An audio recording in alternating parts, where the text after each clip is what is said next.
Baptiste Cher. Marie Kérébel Alary. Vincent Caillot. Je suis Marcel Mathiron, je suis maire de Genlis et conseiller départemental de la Côte d'Or.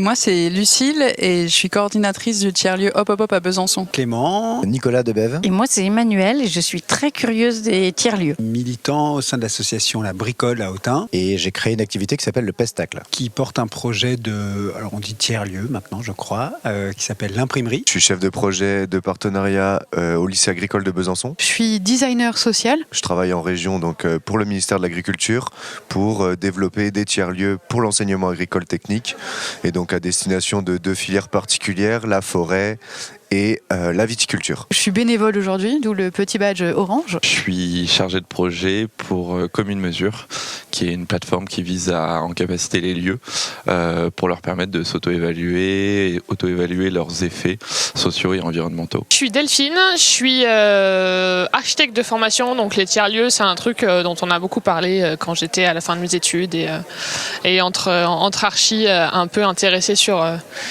comment est-ce qu'on peut gérer l'espace autrement et les usages autrement.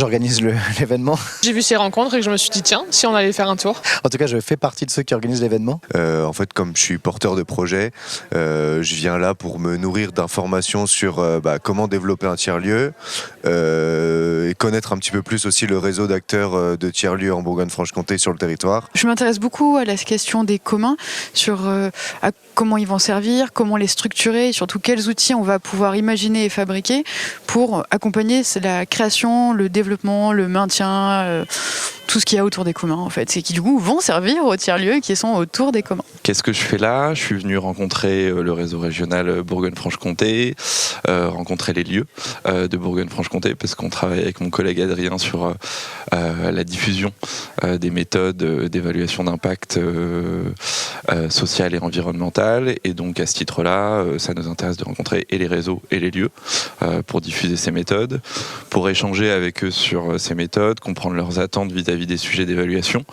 et aussi récupérer des potentiels retours de la part des lieux qui auraient déjà utilisé nos méthodes pour comprendre comment on pourrait les améliorer. L'envie de partager un outil qu'on a développé pour accompagner les personnes, les collectifs qui ont envie de créer un lieu commun, un tiers-lieu, un lieu collectif, un lieu infini. Enfin, il y a plein de mots qu'on peut mettre sur ces lieux qu'on a envie de voir essaimer. Ce qui m'amène ici, c'est l'action qui se déroule ici autour des tiers-lieux, puisque notre but, un de nos buts, c'est de dynamiser la commune et puis pour ça, essayer de passer par la création d'un tiers-lieu. On a un très grand bâtiment de 4000 m² qui est l'espace culturel Paul Orceau et on essaye d'en faire quelque chose et notamment un tiers-lieu. Alors on ne sait pas trop comment s'y prendre, donc on vient voir les sachants pour qu'ils puissent nous apprendre à fonctionner. Et du coup, comme il paraît qu'on a un tiers-lieu, je me suis dit qu'il y avait une rencontre des tiers-lieux en Bourgogne-Franche-Comté, donc ça valait le coup de venir. En fait, ça fait quelques temps du coup qu'on est adhérent à ce réseau. Et puis voilà, je viens là pour apprendre pas mal des autres, rencontrer le plus de gens possible et différentes expériences, et puis voilà, s'inspirer de ce qui peut se passer ailleurs, quoi. Ça m'intéresse beaucoup de voir ce qui peut se passer entre des lieux qui m'intéressent par leur liberté et leur innovation et ce qu'une assoce plus institutionnelle peut apporter. Donc voilà, c'est cette curiosité-là qui m'amène aux journées aujourd'hui. Alors, Ouais, je peux essayer. Un tiers-lieu, c'est avant tout des personnes qui se regroupent autour d'une volonté commune. Ou, comme ils l'ont dit tout à l'heure dans la conférence et la première plénière d'introduction, c'est une volonté d'agir ensemble. Quand je présente ça à des élèves ou à des enseignants, je dis toujours que le tiers-lieu, ça n'a pas de définition parce que c'est un peu ce qu'on a envie d'en faire. On va être assez classique. Pas chez soi, pas le travail, mais en même temps, on est là quand même pour se projeter et pour innover. S'il faut donner des mots-clés, on peut parler d'espace hybride. Pour moi, la définition d'un tiers-lieu, ce serait un lieu où, quand on rentre, on se dit « Ah tiens, c'est possible de faire autrement et de faire collectivement ». Et donc du coup, c'est un lieu qui se construit à partir d'une communauté qui a envie de faire vivre ce lieu ensemble sur des principes plutôt de partage, de convivialité. Après, ce qu'on y trouve, finalement, peu importe, quoi. Ça peut être très très large, quoi. C'est plutôt sur une manière de faire que vraiment si j'ai une proposition de service. Alors nous, le mot tiers-lieu, on l'a jamais vraiment utilisé pour parler de notre lieu. Par contre, l'avantage, c'est que c'est un mot qui parle à tout le monde. Nous, on préférait le terme de lieu infini, c'est-à-dire un lieu qui est en perpétuelle évolution, renouvellement. Voilà, c'est un concept qui est plus dans les réseaux d'architectes et d'urbanistes, mais on trouvait que c'était un mot qui définissait mieux le lieu qu'on avait créé. Ce que je trouve de plus en plus facile en tout cas à raconter, c'est que c'est un processus plus qu'un état. Et c'est une configuration sociale, c'est une manière de faire ensemble. Et en gros, ça passe par quelques principes un peu clés. C'est notamment co-construire avec toutes les personnes qui nous entourent. Lorsqu'on est dans un lieu, il y a des artisans, il y a des commerçants, il y a des élus, il y a des habitants. Et en gros, ce qui se passe dans un tiers-lieu n'existe que parce que les gens ont envie d'en faire quelque chose. Et c'est quand on arrive à laisser cette liberté de faire qu'on fait tiers-lieu. Et du coup, c'est très difficile de dire qu'on l'est ou qu'on ne l'est pas. Il n'y a pas de label. Il y en a qui s'en revendiquent et qui ont en fait une démarche très commerciale ou marketing, et d'autres qui se revendiquent pas et qui au contraire ont cette démarche mais qui s'appelle pas tiers-lieu parce que ça leur apporte pas grand-chose. Et au final, c'est plus le processus de faire ensemble, de raconter une histoire, de sortir hors les murs, d'aller vers les gens aussi, parce qu'un tiers-lieu, c'est pas forcément le lieu, c'est les idées, c'est les projets, c'est tout ce qui permet d'être vecteur de quelque chose de nouveau. Pour les habitants, pour un territoire, pour un quartier, quoi. Moi, je ferais vraiment le parallèle avec la notion de tiers-paysage, où on a un peu ce paysage qui vient se créer dans les interstices, un truc qui n'était pas prévu, mais la vie qui se développe quand même. Et voilà, pour moi, le tiers-lieu, c'est un peu cet espace où va émerger un autre usage, un truc qui n'est pas vraiment défini en soi, mais qui permet d'autres pratiques et de réinventer d'autres choses. Et dans la spontanéité aussi. J'aime beaucoup cette question, parce que du coup j'avais presque oublié de me la poser récemment. Ce qui me fait rêver, ça va être la multiplicité des acteurs. C'est redonner vie à un lieu qui en manquait singulièrement, utiliser un espace municipal et puis le mettre à disposition des habitants. C'est rencontrer des gens, rêver de faire ensemble, rencontrer des gens, de se chercher ensemble pour faire des choses, tout simplement. C'est des lieux qui racontent une autre manière de vivre ensemble, de vivre avec son environnement, avec son écosystème. Voilà, c'est des lieux qui proposent des nouveaux modes de vie qui me semblent un peu plus cohérents au vu des enjeux sociaux et environnementaux qu'on rencontre aujourd'hui. Moi, ce qui me fait rêver, c'est rêver d'un monde meilleur, en fait. Et je pense que c'est des espaces où il peut s'inventer et des espaces communs. Parce que s'engager politiquement aujourd'hui pour trouver des endroits où on a envie de le faire, c'est très compliqué. Et moi, c'est ça qui me fait rêver, c'est qu'on peut réinventer un peu le monde dans des espaces comme ça. C'est plutôt la dimension où on se donne pas de limites et on essaye de réfléchir ensemble à des problématiques pour trouver des solutions pour le futur. C'est un peu difficile de répondre à cette question parce que j'ai eu pas mal de désillusions aussi dans les milieux de l'ESS en général et dans les trucs en lien avec les tiers-lieux.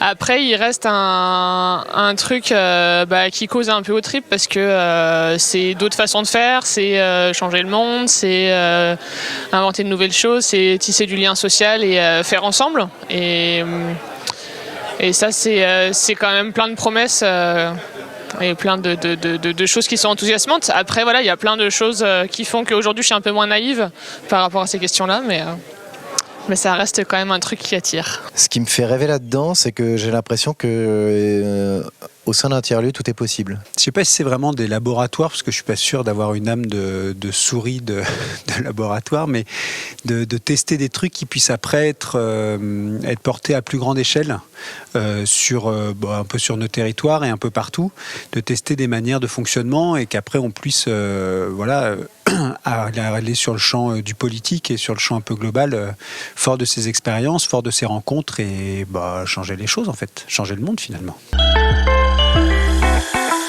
Politique. C'est forcément politique. Tout est politique. Donc un tiers-lieu l'est forcément. Et j'ai envie de dire heureusement, parce que sinon, si ce n'était pas politique, les élus auraient peut-être moins d'intérêt à venir. Mais oui, parce que c'est donner du sens à la politique de la ville, c'est donner du sens à nos actions, c'est aussi convaincre, donc c'est forcément politique. Ça va dépendre de tout, j'en discutais tout à l'heure avec une autre personne, ça va dépendre des personnes qui vont faire la politique. Si ces personnes-là sont bienveillantes, oui forcément ça peut l'être. Si ces personnes sont, elles sont pas forcément malveillantes, mais s'ils le récupèrent à des fins, on va dire, pour...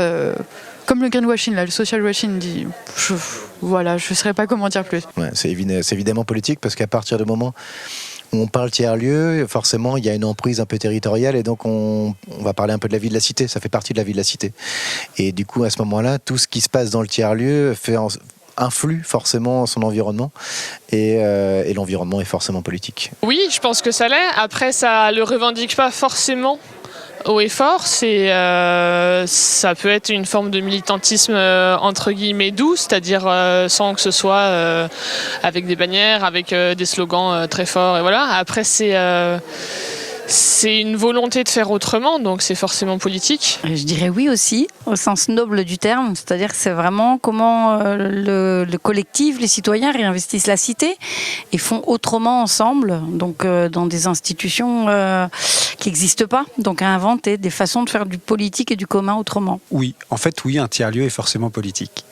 Après, quelle politique, ça peut être assez varié finalement. Il peut y avoir des tiers-lieux complètement libérales finalement, mais un tiers-lieu est politique et moi j'ai envie de porter des tiers-lieux de transformation sociale et en tout cas de m'impliquer dans des tiers-lieux dans une perspective de transformation sociale et du coup plutôt émancipatrice et de sortir un peu de ces systèmes-là, quoi. J'avais un collègue qui parlait du PFH, du putain de facteur humain. Le putain de facteur humain.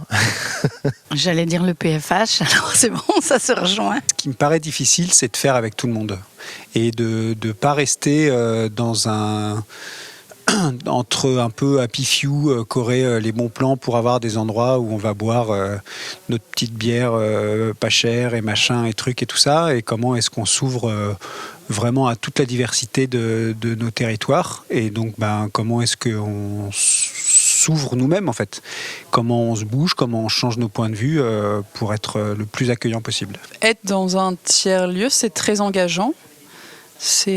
Et du coup, ça implique de aussi, c'est ta vie professionnelle, mais c'est aussi complètement lié à ta vie privée à côté. Il y a une hybridation vraiment très forte et en même temps une adéquation entre les choses dans lesquelles tu crois et le sens que tu as envie de donner à ton travail. C'est très opérationnel. Tu peux le faire en tout cas quand tu coordonnes un lieu avec les autres. Et dans les difficultés... moi, j'ai l'impression que la chose qui a été la plus difficile pour nous, c'est tout ce qui concerne les ressources humaines. Le plus difficile, c'est de perdre les habitudes qu'on peut avoir, de vaincre les résistances qu'on rencontre, et puis aussi essayer de trouver un équilibre économique qui nous permette de faire fonctionner le tiers-lieu de manière efficace. Je pense que le plus compliqué, c'est les relations humaines à l'intérieur du tiers-lieu. C'est ce qui échappe, c'est ce qui est le moins maîtrisable et souvent ce qui fait que la mayonnaise, elle prend et qu'il y a de l'enthousiasme, mais aussi qu'elle déprend et qu'il y a du conflit et de la rupture et de l'échec. Des fois, un manque peut-être de rigueur en fait dans les rapports entre les gens qui fait que on vient pas cadrer des choses qui sont problématiques, des comportements problématiques, des positionnements problématiques et en masquant un peu le tout avec de la bienveillance et ce genre de choses, des fois on oublie qu'en fait il y a des choses qui sont pas acceptables ou qui en tout cas empêchent d'avancer et on vient mettre des gros cailloux dans les chaussures de projet qui auraient été très très chouettes sinon. Forcément le fait qu'on n'est pas tous faits pour s'entendre tous les jours et qu'au final quand ça clash, c'est à la fois forcément dû au financement parfois, notamment lorsqu'il y a un ou plusieurs salariés ou une ou plusieurs salariés, mais lorsque au final dans un collectif en fait ça ne fonctionne pas et que les conflits prennent le pas sur l'intérêt en fait du projet. Et je pense que c'est effectivement le plus compliqué parce que ça nécessite aussi d'être soi-même un peu mature du point de vue des relations interpersonnelles. Si on ne sait pas laisser faire, si on veut avoir le contrôle, avoir la maîtrise, du coup on bascule dans quelque chose d'autre qui est un tiers-lieu et du coup ça ne fonctionne pas. Donc ça serait peut-être ça le pendant. Ouais. Ce qui me paraît le plus difficile, c'est de faire comprendre aux autres que c'est des nouvelles manières de vivre qui soient viables. Ça, je pense que c'est de plus en plus entendable, mais c'est quand même encore un discours qui reste, je pense, marginal. Et puis ce qui est difficile, mais je dirais plutôt challengeant, c'est de faire ça tous ensemble, enfin de faire commun, de se rencontrer avec des gens avec qui on n'avait pas forcément vocation à se rencontrer, et de se dire qu'on crée ensemble un projet collectif, voilà, dans lequel on essaye de tous se retrouver. Ça permet déjà de ne pas être tout seul dans son coin. Donc pour des tiers-lieux où on veut faire ensemble, ça fait quand même un peu sens. Permettre aux tiers-lieux du territoire d'échanger, de se rencontrer, de partager les bonnes pratiques. Je pense que les tiers-lieux, ils sont à la fois disons isolés, et en même temps ils appartiennent à quelque chose qui les dépasse un peu, qui est un peu plus grand. Ça permet d'être plus fort forcément, de montrer aussi que c'est des choses qui sont possibles, parce qu'en fait il y a un vrai enjeu à prouver la pertinence du modèle aussi, parce que quand on veut proposer un nouveau modèle de société, il faut que la société elle comprenne aussi que ça marche, que ce soit la société civile, les collectivités, enfin les pouvoirs publics, etc. Alors la fédération et l'association des tiers-lieux, pour moi, elle trouve son utilité pour s'entraider les uns les autres. En fait, je l'ai observé à plusieurs reprises, des personnes réfléchissent de leur côté sur des problématiques qui, en fait, finalement, on se rend compte qui résonnent chez d'autres personnes.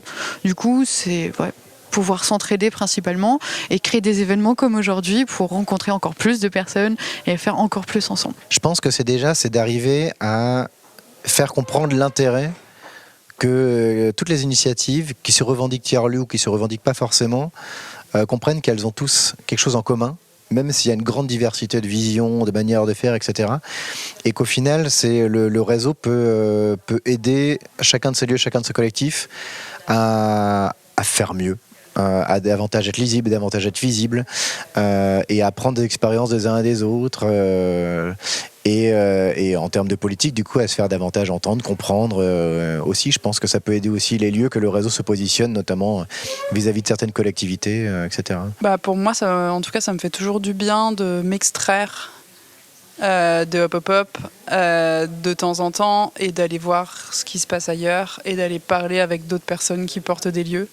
Il faut vraiment, je trouve qu'on ne le fait pas assez, mais il faut prendre du recul, s'extraire du quotidien, se donner le temps, et je trouve que le réseau permet ça à une journée comme la journée d'aujourd'hui aussi. Pour moi, c'est d'être dans une sorte de mise en lien permanent. En fait, j'aimerais bien sortir d'ici et qu'au fur et à mesure, avec un maximum d'alliés, et qu'en fait, pouvoir avoir des gens, que ce soit dans des relations interpersonnelles, et renforcer au fur et à mesure nos relations interpersonnelles pour, sur un problème donné, pouvoir appeler facilement une personne et se dire là, je m'en sors pas sur ce projet-là, il y a cette subvention qui me saoule, est-ce que tu peux m'aider? Ou alors là, on est dans un moment un peu de, je sais pas, ça arrive à tout le monde d'être dans des moments de crise et de se dire tiens, il y a peut-être des ressources dans le réseau, et donc d'être un lieu ressource aussi sur les moments un peu difficiles qu'on va traverser, quoi. Si je garde mon utopie c'est des espaces qui permettent de transformer le monde,